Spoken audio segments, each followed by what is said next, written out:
Public Interest. I'm Malika Ramsey. Thanks for joining us again this week.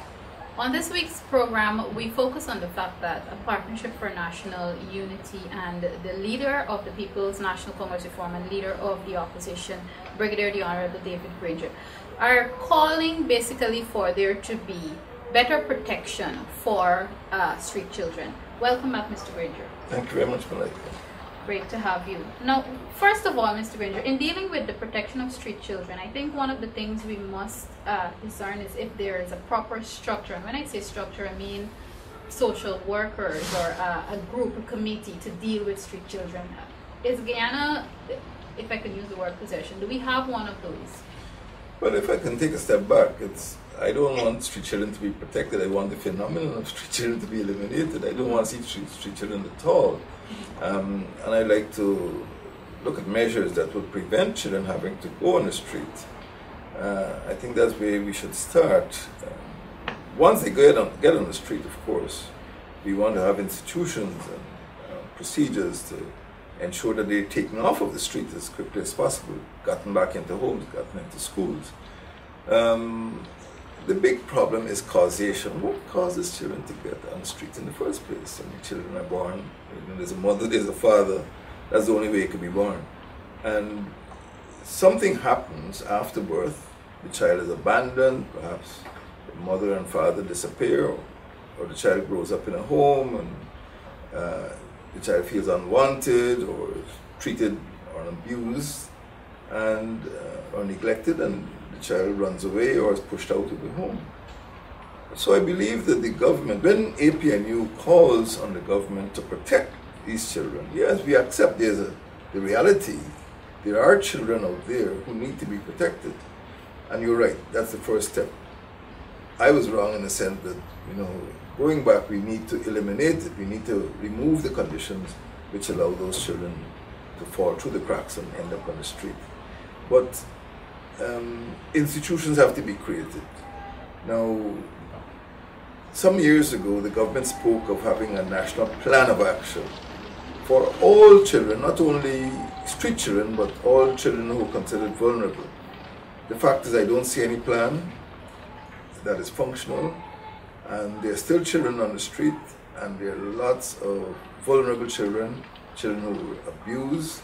I think even by the Ministry of Human Services' own statistics, there are about 11 reports every day. Reports. So you can imagine that every 2 hours or so, some child somewhere in Guyana is reported as having been abused. And of course, the reality is there may be more. You did talk about causation. Do you believe that poverty is one of the things that contribute? Because aside from talking about the children of themselves sleeping or living on the streets, you see them sometimes, and a parent, unfortunately, is not far away from that child. Is poverty a characteristic of? Yeah, I don't want to go so far as to say poverty is the root of all evil, because they have a lot of poor people who are good. But poverty is definitely a contributory factor. And it causes homes to break up. It causes mothers to abandon children, and it causes sometimes fathers to go away looking for work. It is a contributory factor, but the situation in Guyana is that very little is being done to alleviate poverty, to eradicate poverty. And although we are seeing super rich people,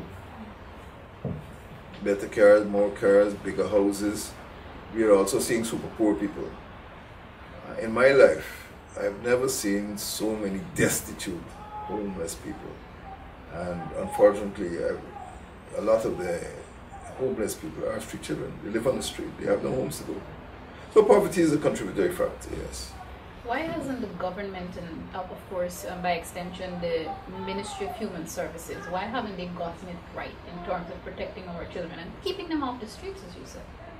I don't think they care. I don't think there is a serious attempt to deal with poverty, because some people perhaps regard, the national cake or the pie or wealth as being something which the more one gets, the less other people would get. So if you take too much and give to the poor, it means that the rich people will get a thinner slice. So I don't know the reason. There are many areas of government policy that I am dissatisfied with. For example, crime. You may ask me, well, why does piracy persist, or why is there banditry? And the reason is the government is doing very little about it. It may not be that they profit from piracy, but their energies are directed in other places. And as far as the street children are concerned, this is a problem they know exists. They actually built a drop-in center about 14 or 15 years ago. So it's as though that they try to put sweep the problem under the carpet. They build the drop-in center. Of course, it doesn't work because there are far too many street children for the drop-in center. There's now a home in Mahaika for girls, but there's several other homes. And sometimes a girl is accused of wandering, which is a code word as the police use for doing other disreputable things. But there is no coherent and comprehensive plan to deal with the causes of juvenile poverty and the causes of this phenomenon that we know as street children. The girls are not so bad in terms of numbers, but most of the street children are males. And it is a massive problem. I reckon that there must be something close to about 800 or 1,000 street children in Guyana. All right. Sorry, you can correct me here if I'm wrong, but sometimes we see reports that, and you did use the word wandering, we see reports that a child or children found wandering. And I know this program is not designed to talk about a new opportunity corps, but sometimes they're sent there. Is this a good move? Should a homeless or a child on the street or a child wandering be sent to the new opportunity corps? There again, you have to come down to the absence of institutions. There is no national plan of action to deal with the problems affecting vulnerable children in Guyana. And that so-called New Opportunity Corps is really the successor to something that was established since the 19th century. It's probably over 130 years old. It was for delinquent youths, and it does not cater for children who are in vulnerable conditions, vulnerable circumstances, who simply do not have a home, do not have enough to eat, do not have the resources to go to school. So you're almost punishing the victim. You're almost punishing persons who are innocent. If a girl is caught wandering, she probably has no place to stay. It's not that she's a criminal person. And when you send that person to the New Opportunity Corps, it is a prison. It's a children's prison, a youth prison. That's the long and short of NOC. It ought not to be, but that is what it is at present. So I don't agree with it. That person should be taken into a home. This is a new age. This is the new millennium. The person should be given counseling, and the person should be reintegrated with the education system and reintegrated in a home, a family.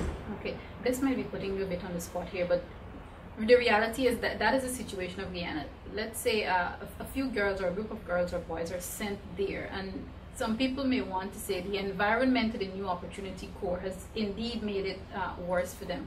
How do we try to, if you want to say, reintegrate those children or adolescents back into society after being exposed to that kind of life? Is it possible?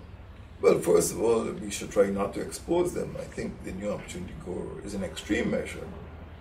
Unfortunately, there are no halfway houses, there are no institutions to which children could be sent.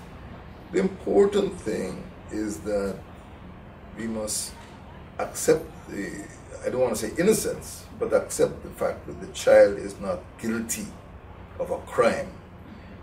Even in the courts, a child cannot be charged for certain crimes. It cannot be punished for certain crimes because that child is not held to be responsible. So we must assume that if somebody is 10 or 12, that he or she could be taken into an institution and educated and given the resources to enable him or her to follow a normal life, have a career, get married. Why not? So we don't have the institutions. So maybe for the magistrate, maybe an inexperienced magistrate, it's either leave the child there ignore what they might call an offense, or send the child to NOC. There's no in between.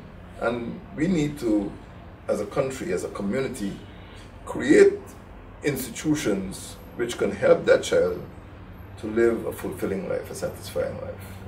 If I can talk a bit about the Rights of the Child Commission. Now, we saw in the media that the 2011 report for the Rights of the Child Commission was recently sent to the Speaker of the National Assembly. Now, that brings several things into question. First off, if you can probably explain, I mean, we're almost at the end of 2013. The 2011 report is now being sent.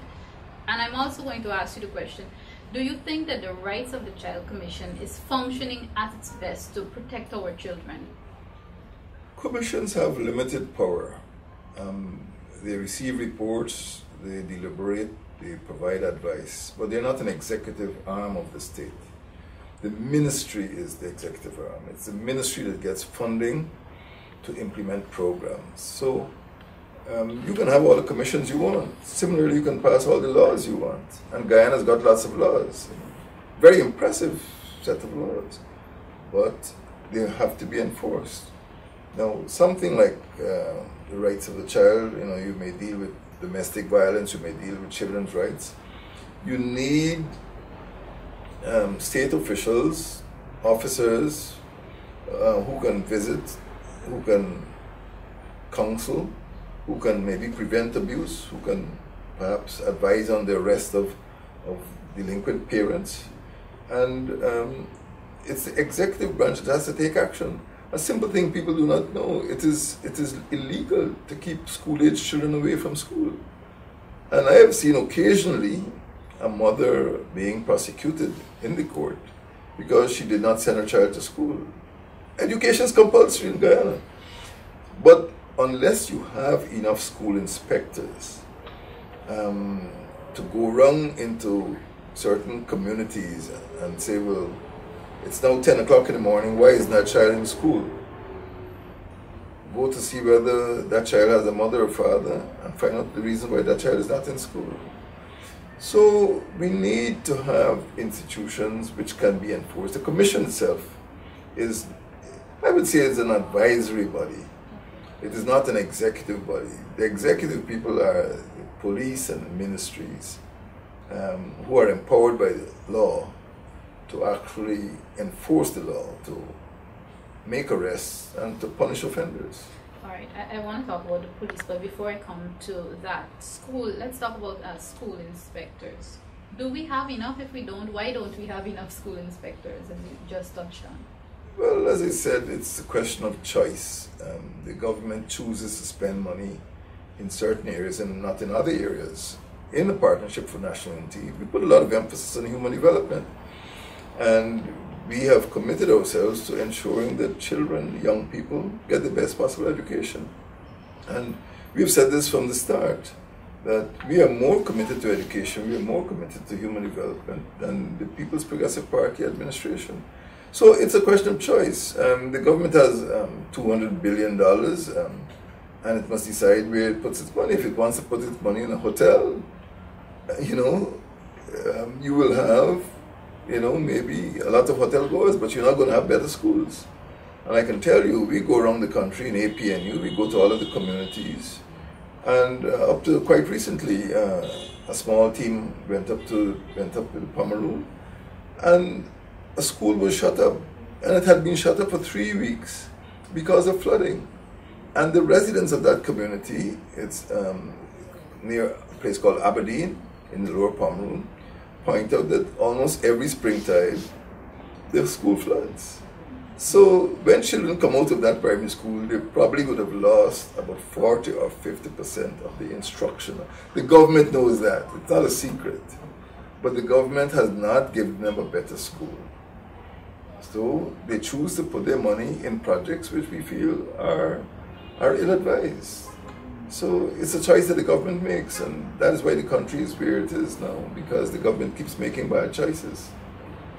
What role should the Guyana Police Force, and specifically female police officers, be playing regarding vulnerable and street children? This is a big question. It must examine the system of policing. Many people feel the police are simply an enforcement organization. That's why it's called a police force rather than police service. They are concerned with arresting, bringing you before the courts. But in APNU, we see a softer side of policing. We see a form of community policing which involves a relationship between the police and the community, in which they work out ways and means of ensuring that there is no crime. Rather than waiting for crime to be committed and then barging in with guns and shooting people in the streets, or trying to arrest people and take them before the court, and what they call making cases, we want to have a safe society, safe for women, safe for children, safe for business, safe for everybody. And we're looking to see a form of policing so that in the neighborhood, when we speak of neighborhood policing, we're serious. In the community, when we speak of community policing group, we don't mean people going around with t-shirts and batons and handcuffs.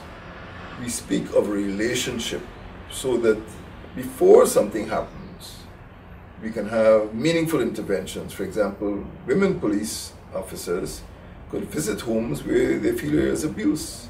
They can counsel, they can solve problems. The average policeman on the street is not interested in solving problems. He's interested in making a case. He's interested in charging you. But we're looking for a type of policing, a more sympathetic policing, in which in the community, the nearby police station may be told, look, there's a lot of shouting and shooting last night.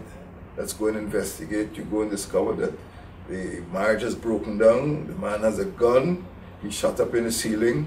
But next time he might, he might kill someone. And people might counsel and say, look, this marriage has no future.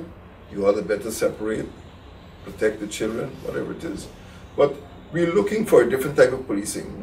Right now, there are not enough female police, and the police training is not adequate, and the police organization is not appropriate to the types of offenses we're talking about.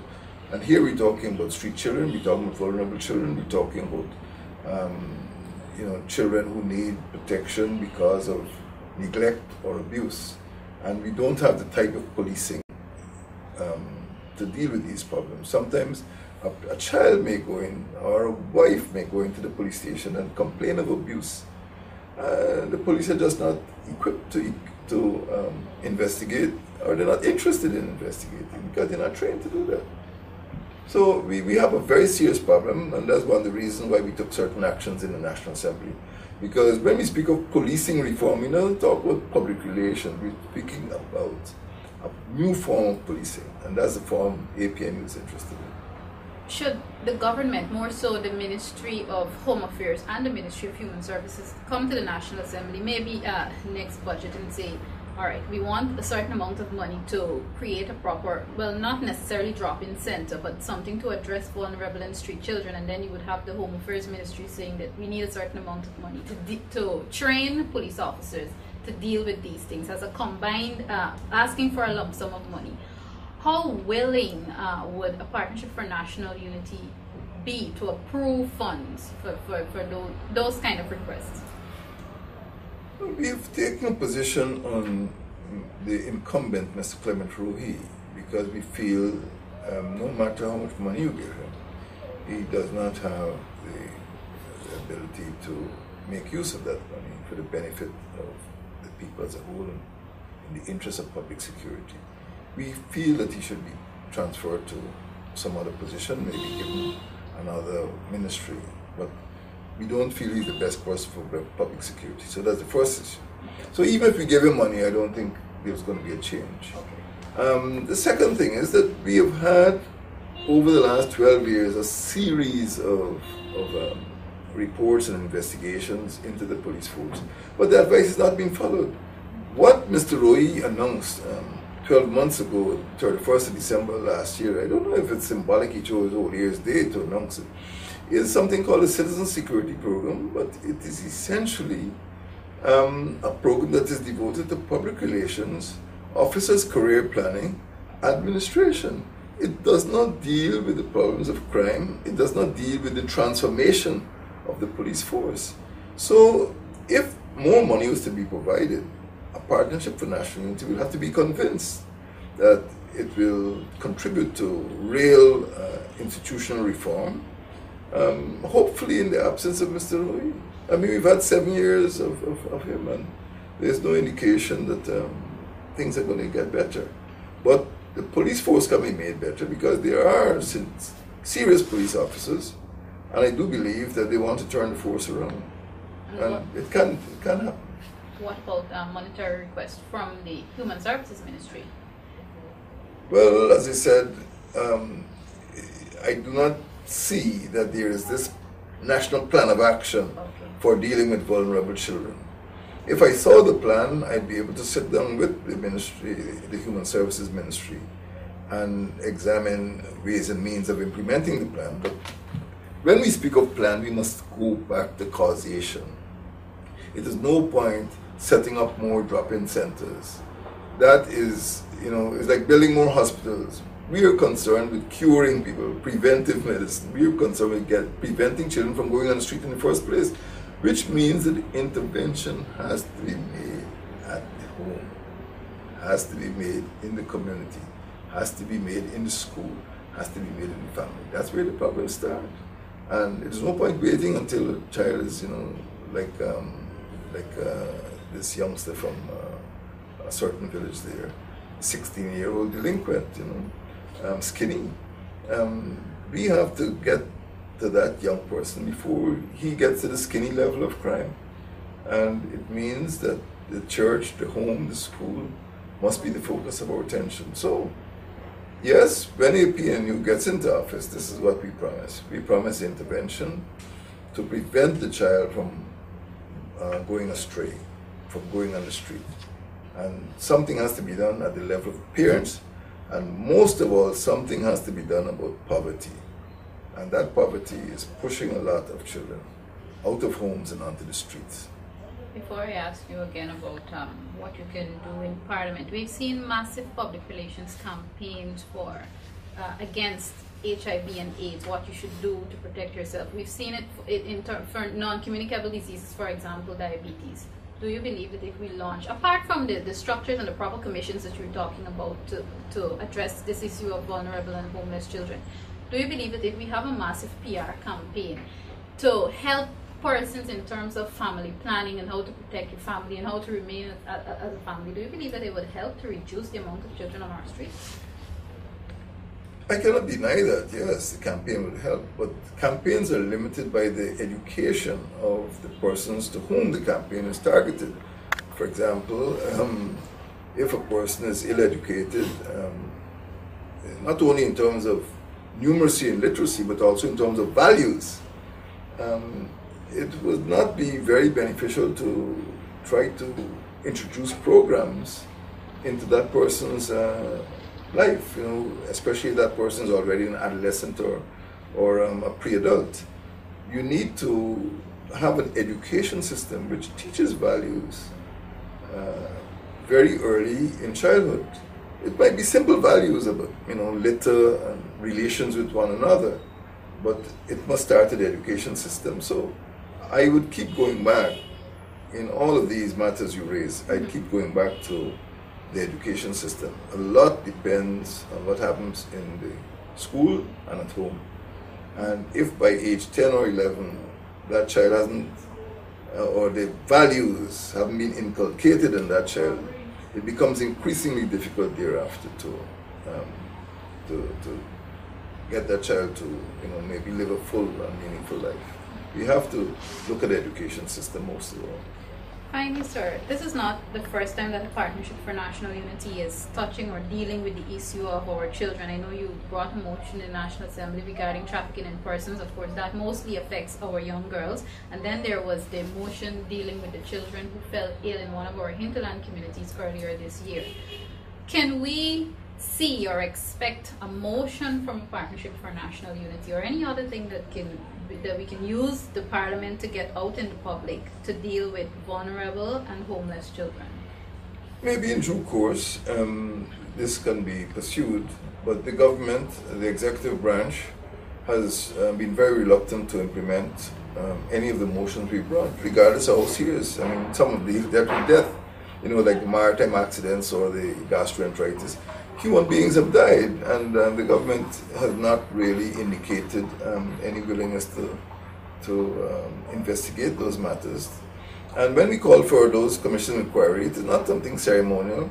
It is to prevent a recurrence. It is to identify the causes and say, hey, there was dirty water at Kaituma, let us make sure there's clean water in future.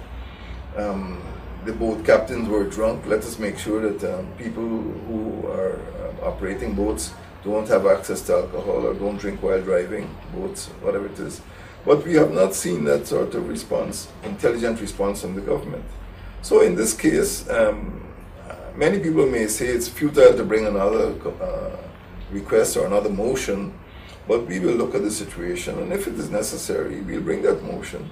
But the public must know that the Partnership for National Unity is struggling to ensure that their children are kept off of the streets, and if there's any likelihood that action on the floor of the House, limited as our actions could be, because we're not executive, we are going to do that, yes. I know I did say finally, I'm not trying to be negative here. In the event that you put that motion to the floor and you get the same results, what possibly can you do after that? We feel that the motions, although they have not been implemented fully by the administration, have had an effect. For example, the one on trafficking in persons, after we brought that motion, there has been a greater responsiveness by civil society. And the media are more alert, more aware about the danger of trafficking. And in this case, we want the children to come off of the streets, to go into schools and back into homes and families and communities.